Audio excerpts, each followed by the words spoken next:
doing her torturing, soothing, especially when she makes that like sound that ding, ding, ding, ding, ding.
Why, hello there, YouTube, and welcome back to 31. So I am Random Ross, and today we're on day 11. So yeah, as I forgot to mention yesterday, we're in double digits now.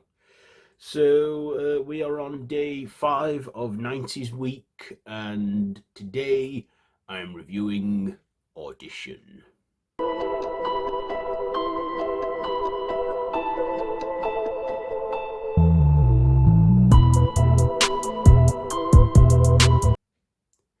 So yeah, whenever I do 31, I always try and release one or maybe a few PG family-friendly horrors that the family can enjoy. And then I always try and at least get one in there that is of non-English speaking.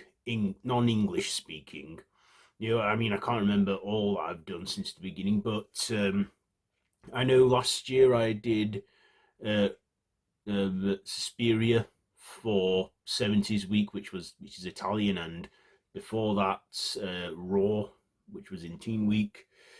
So yeah, this year I'm reviewing Audition, which is a Japanese horror. So this follows a widower named uh, Shigeru Hiro. Can never remember or pronounce his name right. Who is a widower, and his son thinks he should find a new wife, so he holds out auditions for some women who, for like a role, and he then comes across this young woman uh, named Asami, who seems to be the right one, and they get along, and all goes well. And for the first half of this film, it's like a romantic drama. But then things soon take a dark, messed up turn when Asami turns out to be a deranged killer, and she ends up torturing him, with so many vicious, grim ways, including not barbed wire, cheese wire, where she amputates him, you know, and even has one guy tied up in a bag, amputated, and makes him eat vomit in one scene. Yeah, you really got to have a strong stomach to quite enjoy this one, because there is a lot of twisted and messed up stuff that go on in this film when the horror really gets going. And yeah, Asami, played by Hai Shaim. She's Japanese. It's a Japanese film. I sometimes struggle with pronouncing and reading Japanese names. So, what did I like about this? Well, I liked the Japanese setting. I love Japanese. I love Japan. I like their history, their culture, their mythology. They're so ahead in technology. I even have a massive back tattoo that is all Japanese stuff. And yeah, I like Japanese horror like Ringu and Ju-on and Tokyo Gore Police and Tetsuo the Iron Man and some other stuff, some other, J-Horror, that's what they call it, J-Horrors. But I love Audition. This film is about 25 years old now, and I still think it has not lost anything of it. I mean, I still wince at some scenes in this film, which I like. I like when a horror can do that to me, because when a horror does that to me, I know that it's a good one, because I'm usually a hard person to do that to when I watch so many horror films, because I'm so immune to it all. But yeah, Asami is a woman I would not want to mess with. Yeah, I find some moments when she's doing her torturing, soothing, especially when she makes that sound.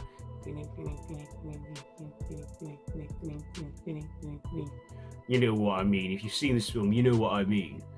That's soothing. She maybe try ASMR with that. But I thought this had good good practical effects, all around, and the acting was good. I thought the performances were great. I watched this in Japanese with English subtitles. I don't know if you can watch it dubbed. I've never looked into that, but I don't mind reading subtitles, or sometimes pausing and rewinding if it goes too quick for me. But yeah, this is a classic, from 1999, and yeah, I really love this twisted, messed up stuff. I also like others, like Ichi the Killer has a weird, gross way of showing the title card in that film. If you've seen that film, you'll know what I mean. But yes, this one, and the actress who plays Asami, I've seen her in another one, Tokyo Gore Police, which is a very oddball horror crime film. But yeah, that's the thing I love about Japanese horror. It just sometimes pushes the boat out and does a lot of surreal and bizarre things, especially with its anime and manga. And horror is no different. I mean, sometimes I watch a Japanese horror and I don't get it. Sometimes I watch it and think that's weird. But at the end of the day, that's Japan for you, and their movies just because I believe that sometimes they don't get the interference of Hollywood studios that thinks, oh no, this should be like that should be like that. They don't have any of that interference. It's made in Japan for Japan, and when it comes internationally, other people get to see this in the world. And yeah, Asian horror is is different grounds for me when it comes to horror, because I'm like, yeah, this is something I've not seen before. Oh yeah, that's brutal. And there was a lot of brutality in this one. So yes. So Audition, it's also known in its Japanese title, Audition. Yeah, Audition. Which I assume means audition in Japanese. So yes, what am I going to? And this movie even had influenced other horror movie makers that would go on to make extreme horrors, like the Soska sisters or Eli Roth. So yeah, is this film overrated? Maybe, but I don't care. I do enjoy it, watching it, and every time I see it. So, let's see. What am I going to rate this one? You know what? Like I say, I think it's a good masterpiece and what have you. I'll give it 5 stabs out of 5. 5 stabs out of 5 for Audition. So yes, there you go. There is my review for today. Have you seen it? Let me know what you think down below in the comments. If you like this video, be sure to give it a big thumbs up, share with your friends, and feel free to subscribe to the channel if you haven't already. Also, there are many other people doing this in the horror community. 13th Wolfman, Tony has 9 Fingers, Retro Horror, so many more of us I can't quite remember, but just type in 31 days or something, or 31 days of horror. You'll find many of us doing this. So yeah, that's it for today, and I will see you tomorrow. So until then, don't have nightmares.